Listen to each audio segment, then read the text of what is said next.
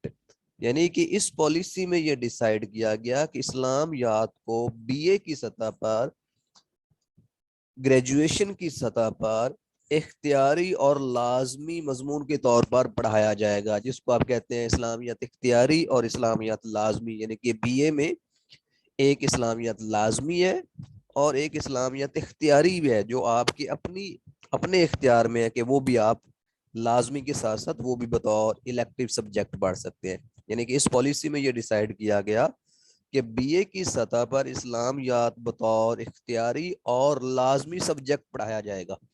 These recommendations profoundly helped in the promotion of the Islamic ideology.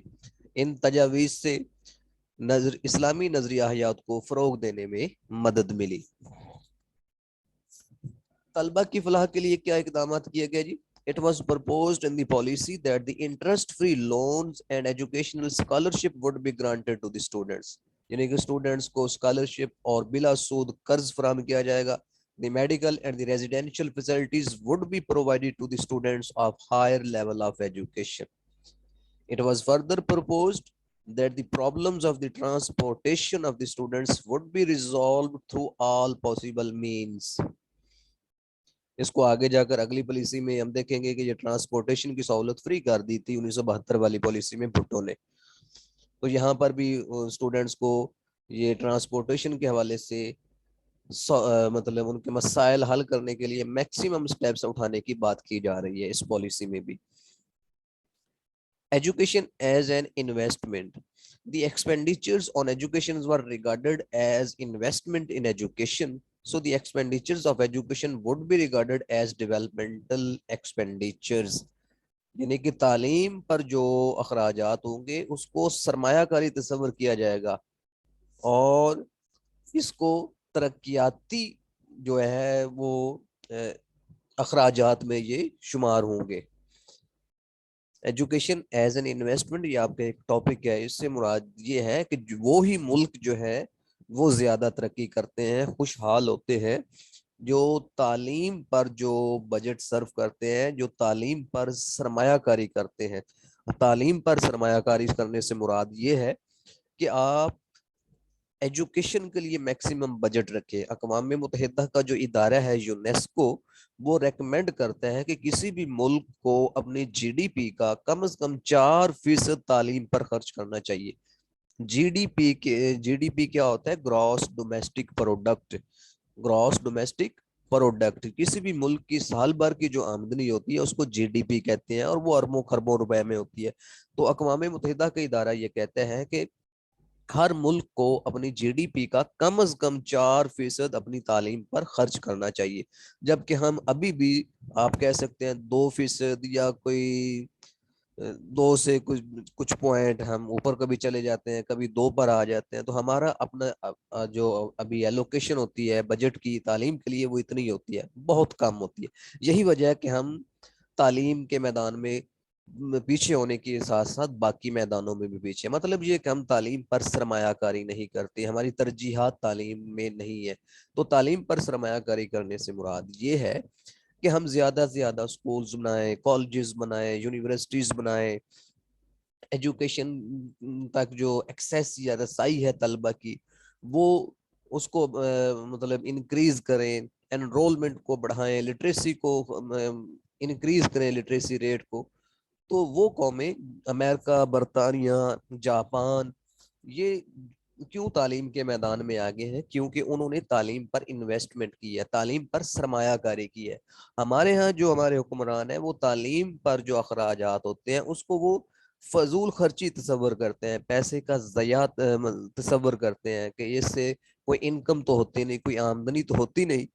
تو اس لیے وہ جو ملک تعلیم پر اخراجات کو